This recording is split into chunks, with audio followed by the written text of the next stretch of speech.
Xosé Ramón García Fernández, conocido por todos por Moncho el cura, y un sacerdote asturiano. Durante mucho tiempo foi el capellán del Hospital de Asturias y nesos palabres atopamos una gran sabiduría. Sabiduría que va desde el so conocimiento de Asturias al conocimiento que tiene del alma humana, conforme, inconformista.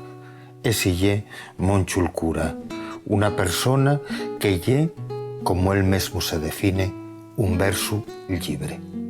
Con nos, Moncho el cura.